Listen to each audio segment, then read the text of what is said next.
Hello, my dear student. It's me, Praful Kumar, and today I am going to explain how to get better idea to start mathematics in class 12. First of all, you try to understand what is the marking scheme of your topic. So that is most important.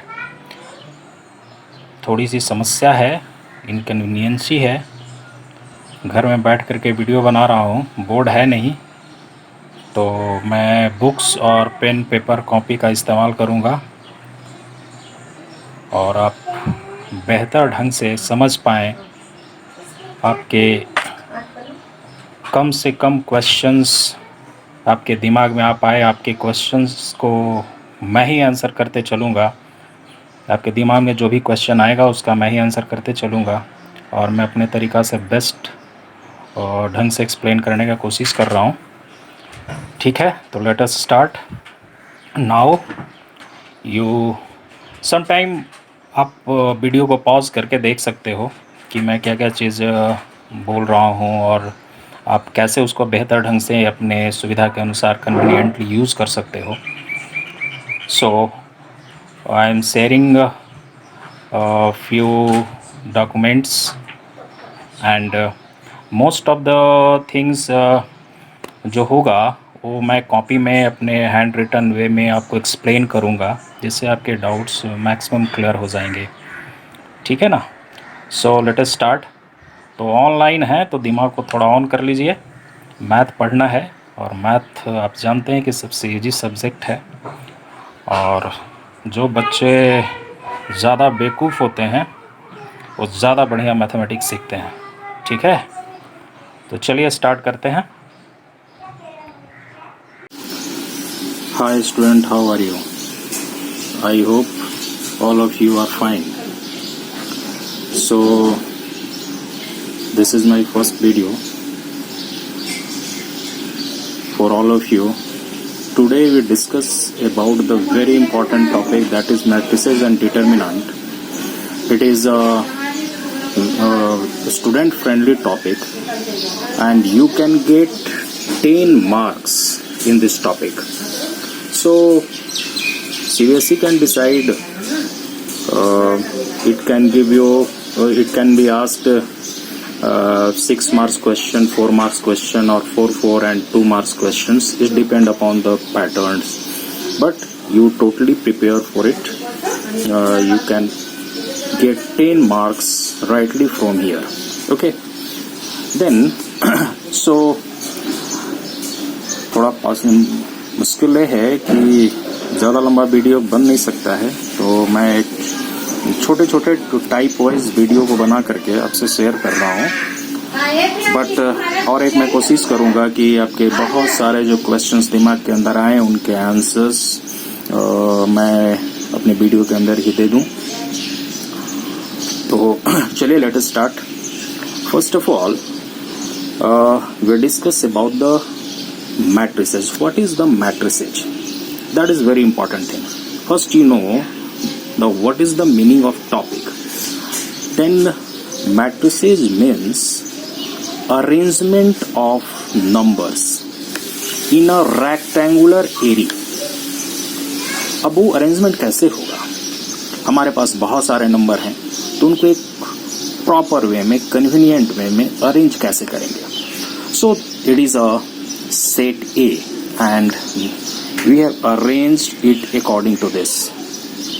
First of all, this horizontal line A11, A12, A13 and A11.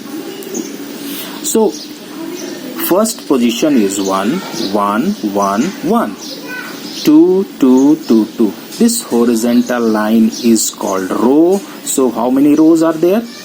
1, 2 and like that, and m, देखिए m. So there is m row. and how many columns are there? 1 1 1. So vertical line represent column, और ये देखिए column number 2, column number 3 and column number n. So this one is the row and horizontal line row कहलाया, vertical line column कहलाया. So it is clear here कि how can we arrange the numbers can be real or imaginary. ठीक है, अब बात आ रही है कि सिंबलाइज कैसे करेंगे. मैथमेटिकली सिंबलाइज करने के लिए आपको मैट्रिसेस को इस तरीका से लिखना है, आई जे, इस तरीका से बिग ब्रैकेट के अंदर एम क्रॉस एन. अब देखो बच्चे, इसको समझते हैं थोड़ा सा, क्या मीनिंग है इसका. M cross N is called the order. तो इसका ऑर्डर क्या है, एम क्रॉस एन का ऑर्डर से कंफ्यूज नहीं करना है. ए क्या रिप्रेजेंट कर रहा है, रो का. मैट्रिसेस ए में कितने रो हैं, एम, एंड कॉलम कितने हैं, एन. तो फर्स्ट एलिमेंट जो लिखा जाता है that is called the row and it is called the column. अब यहाँ पे आई और जे का मीनिंग क्या है, आई रो को रिप्रेजेंट कर रहा है, जे कॉलम को. अब दोनों में डिफरेंस क्या है सर, इसको समझे. देखिए यहां से आपको समझ आएगा, ये पूरे मैट्रिसेस को हमने रिप्रेजेंट किया और लिख दिया कि there is M cross N order of this matrices. ये ऑर्डर हो गया, ठीक है ना. इसमें एम रो है और एन कॉलम है. अब यहाँ पे जब हम आते हैं तो ये इसके प्लेस वैल्यू को रिप्रेजेंट कर रहा है. अब यहाँ पे तुम चेक कर लो, ये इसका क्या है, फर्स्ट रो, पहला नंबर जो होगा रो, दूसरा column, first row first column, first row second column. So there is the value, i का वैल्यू 1, जे का value 1. It represent first row first column, first row second column, first row third column, and like that. Okay, so that is the proper representations of the matrices. So I hope it is clear. What is the definition of matrices? A set of n cross n numbers arranged in the form of rectangular array of m row and n column is called an m cross n matrices. So definition of matrices is clear here. Okay, now quickly we can check one question here, that is the construct 3 cross 4 matrices. This one is where the elements are given by. अब देखो, जो previous concept आया उससे एक question आ गया. Question आया कि आप बनाइए आई जे, और कंडीशंस क्या दे दिया, there is the condition i plus j. तो what is the process of solution. First step, matrices a i j, what is the order. आप पहले चेक करोगे कि क्वेश्चंस में ऑर्डर क्या है. ऑर्डर क्या है, 3 क्रॉस 4, यानी 3 row and 4 column. So first of all fill all A11, A12, A13, A14.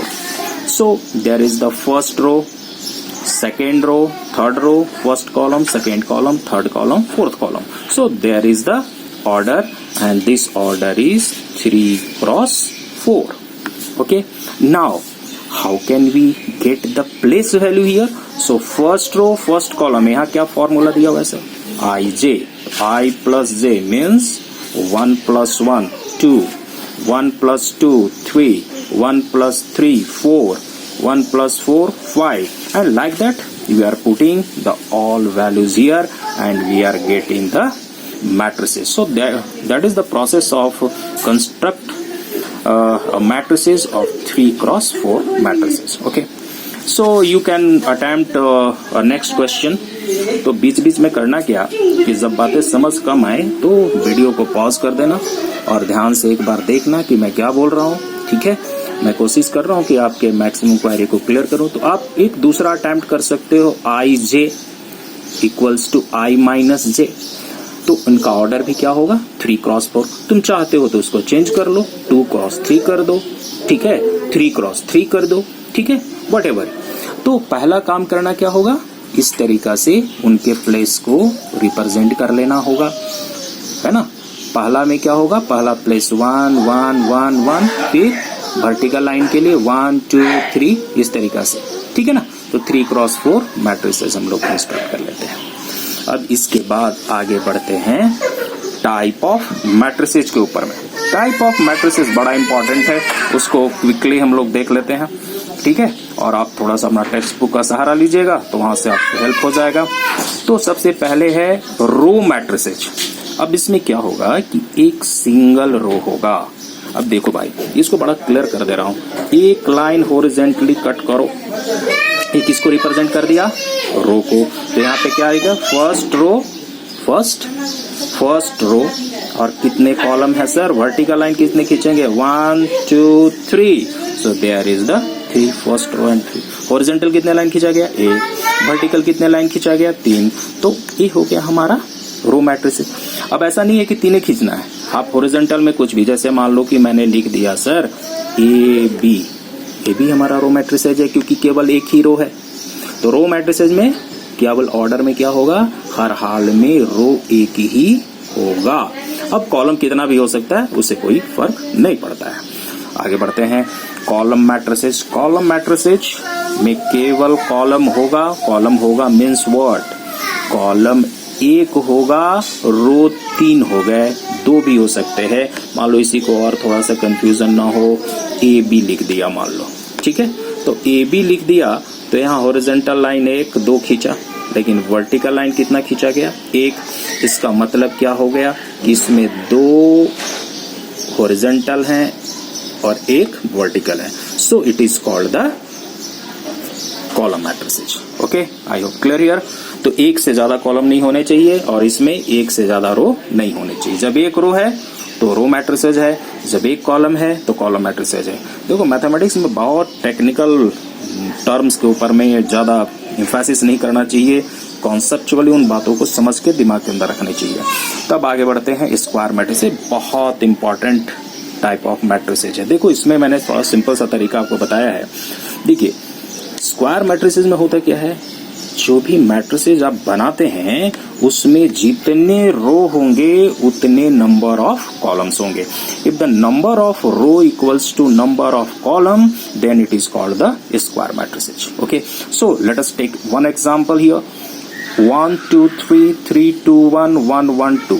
Numbers पे मत जाना, नंबर्स कुछ भी हो सकते हैं। मैंने पहले भी बताया है डेफिनेशन के समय में कि ये रियल नंबर भी हो सकता है, इमेजिनरी नंबर भी हो सकता है, यानी यहाँ पे ABC भी कुछ भी होगा। लेकिन इसमें इंपॉर्टेंट फैक्टर क्या है? जितने रो हैं, इसमें कितने रो हैं sir? 1 2 3, 3 rows and vertical line 1 2 3, 3 तो 3 cross 3। Now here how many vertical horizontal lines are there?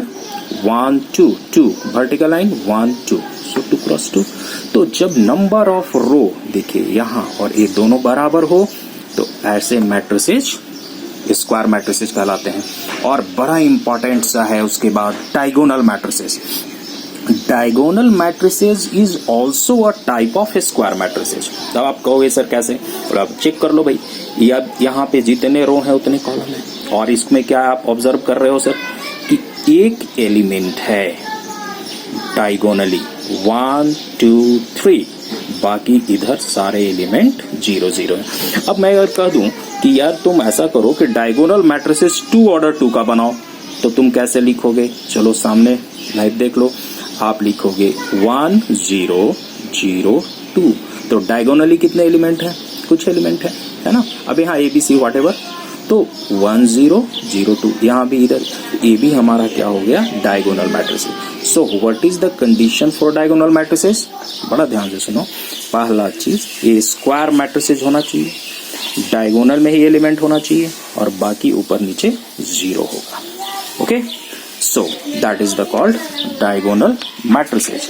Next one is identity matrices. It is also a type of square matrices.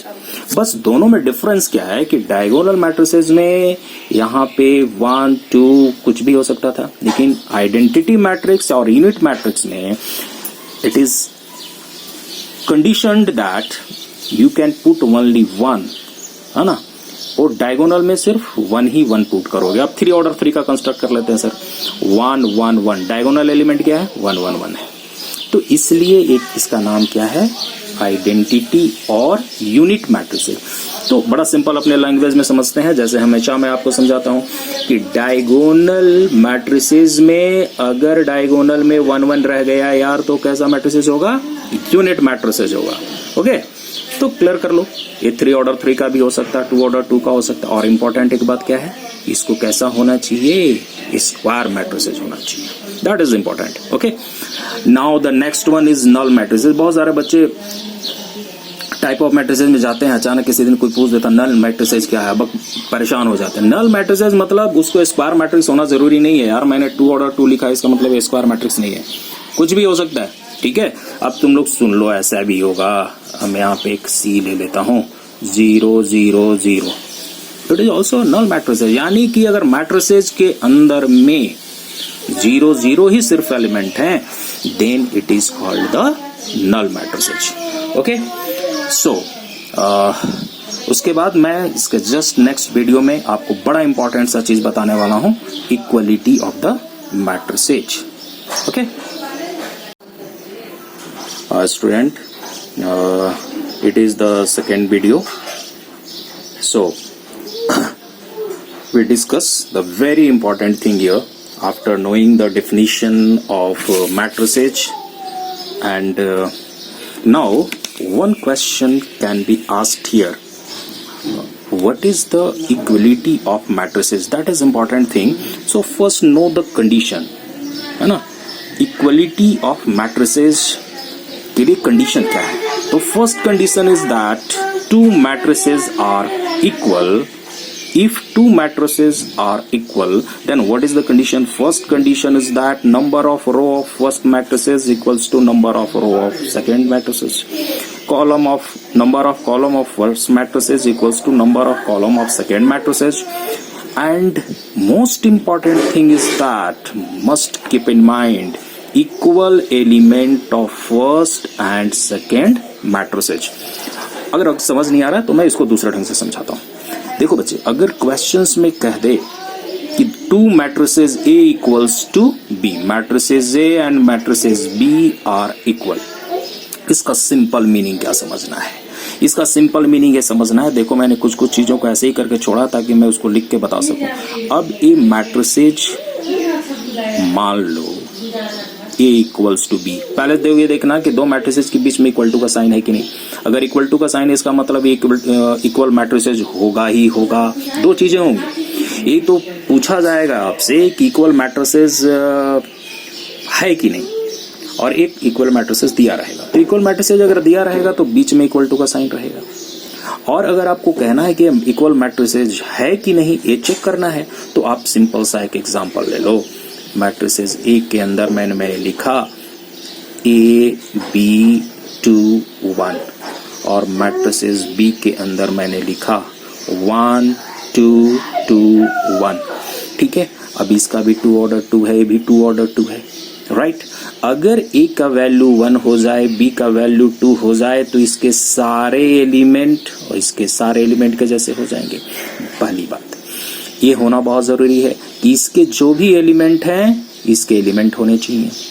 दूसरी बात, जो इसका ऑर्डर होगा वही इसका ऑर्डर होगा, यानी both matrices have same order.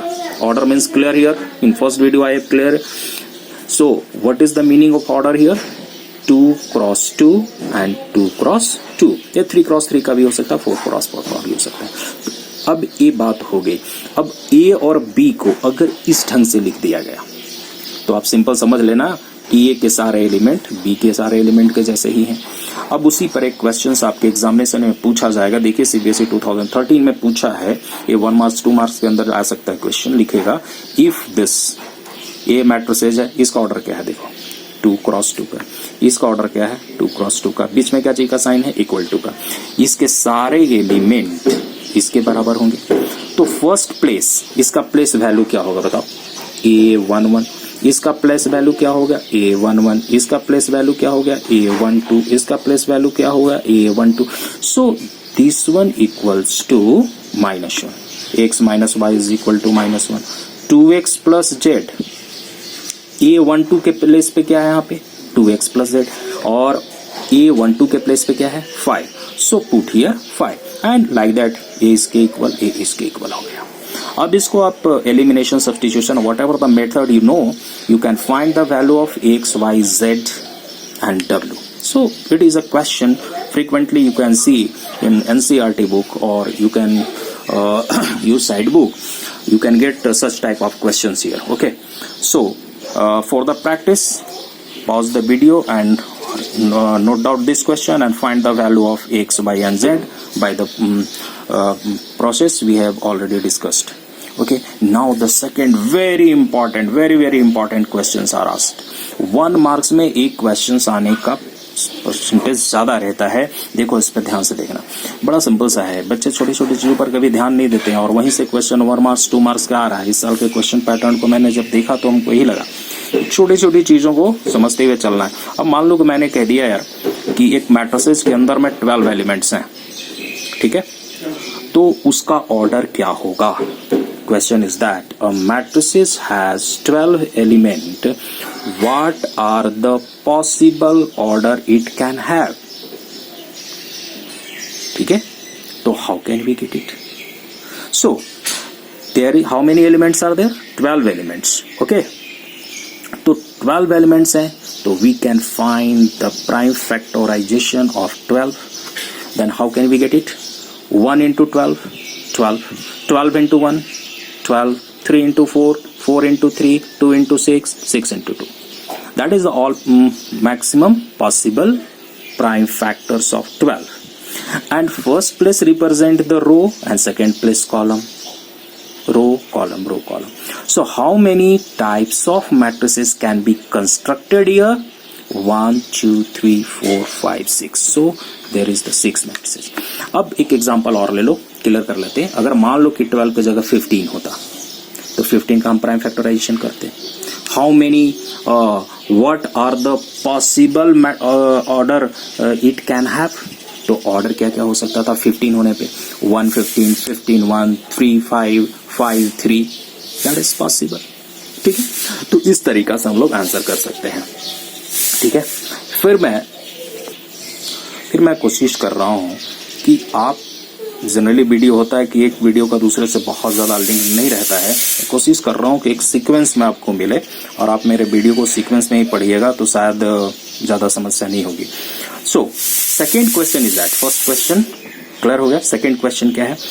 Construct 2x2 matrices A equals to IJ whose elements are given। अब इसको एक मशीन बना लो। I और J क्या है बता दिया, पोजीशन है। I मतलब रो का पोजीशन, J मतलब कॉलम का पोजीशन। और देखो क्वेश्चन एनसीईआरटी का है और ये मशीन है, इसके अंदर पुट करना है I का वैल्यू। अब मान लो कि I की जगह पे मैं 1 पुट कर रहा हूँ और J की जगह पे 1 पुट कर रहा हूँ। आप कहो सर अपने मन से 1 1 क्यों पुट करोगे?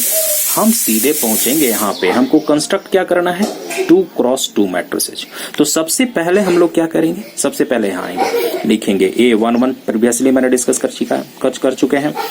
A equals to A11 A12 21 22। Clear?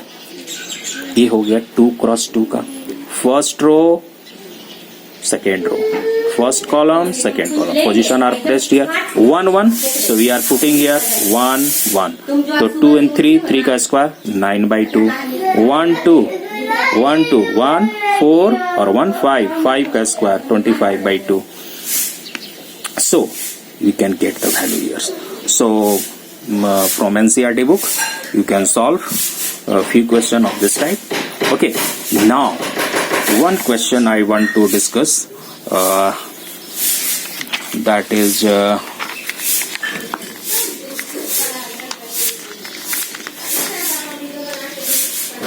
okay.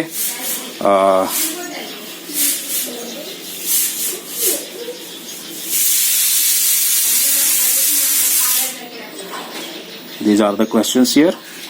Pause and note down all the question and try to solve. This one is the type 1 question. Okay, I hope you enjoy this time and okay, thank you.